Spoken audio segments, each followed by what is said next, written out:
Bonjour à tous, coach Abou Cissé depuis Godboard. Voilà, là je vais vous parler un peu. J'ai eu des questions par rapport à plein de choses. Et il y a certains qui m'ont demandé, voilà, je veux perdre du poids, mais j'y arrive pas. Donc, tu fais du sport sans plan, donc il n'y a pas de résultat. Tu manges bien, mais sans structure, pas de résultat non plus. Et sans le résultat, on est frustré. Et à la longue, on finit par abandonner. Donc, le problème, c'est pas toi, mais en fait, c'est ton objectif.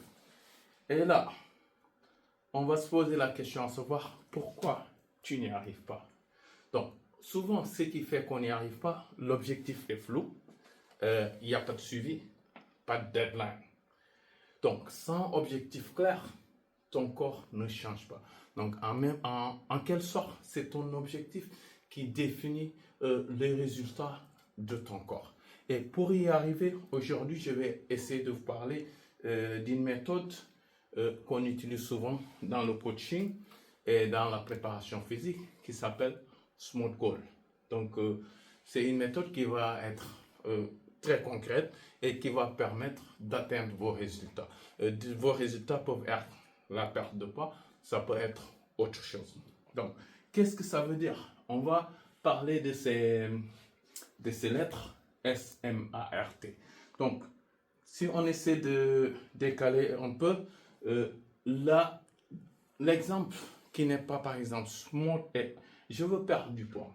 C'est un peu vague. Là, tu auras aucun résultat parce que ton objectif est vague, il n'est pas défini. Et si ton objectif est vague, ça veut dire que son cerveau aussi, il va avoir un dilemme. Donc, il ne saura pas quoi faire. Et maintenant, comment on va essayer de travailler avec la méthode SMART Goal? Donc, SMART, d'abord, l'objectif doit être spécifique. Donc, on doit avoir une idée très claire. Pour une personne qui doit perdre du poids, disons S spécifique. Je veux perdre du gras au niveau du ventre. Là, c'est spécifique, c'est clair et net. Après ça, l'objectif doit être mesurable. Donc, la personne veut perdre 5 kilos. Donc, pourquoi perdre 5 kilos? Parce que voir les chiffres évoluer, ça augmente la motivation. Par exemple, à chaque fois, chaque jour ou chaque 2 jours ou chaque semaine, quand on se réveille, on voit que ça fait moins 1 kilo de mes 5. Donc ça, c'est motivant, ça donne plus envie. Après cela, l'objectif doit être adapté. Pourquoi adapter? Adapter, c'est pour avoir une ligne de conduite. C'est pour pouvoir suivre quelque chose. Et en même temps, essayer de l'avoir comme une routine. Donc, avec mon travail et ma famille, je peux faire 3 séances. Là, c'est adapté. Donc, c'est en fonction de ma réalité, de ce que j'ai vu. Après l'adaptation, on passe au réalisme. Donc, l'objectif ne doit pas être utopique. L'objectif doit être réaliste. C'est quoi un objectif réaliste? Je vais faire 3 séances de sport par semaine. C'est atteignable, c'est réaliste pour moi. Donc, tu vois, là, tu peux mesurer tes progrès. Tu vas réussir avec de petites victoires et tu restes engagé parce que c'est réalistique. Parce que tu arrives à le faire, c'est réalisable, pardon. Et chaque réussite aussi, ça renforce ta confiance et ta détermination. Après ça, on va parler du tout dernier qui est le temporel. Donc le temporel, ça va être, l'objectif doit être défini dans le temps. Donc là, on se donne un deadline en 8 semaines. En 8 semaines, je vais pouvoir perdre mes 5 kilos.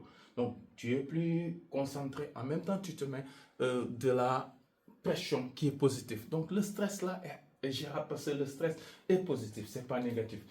Là, tu es plus discipliné et tu agis vite pour éviter de faire ce qu'on appelle la procrastination. Donc, la procrastination, c'est remettre à demain.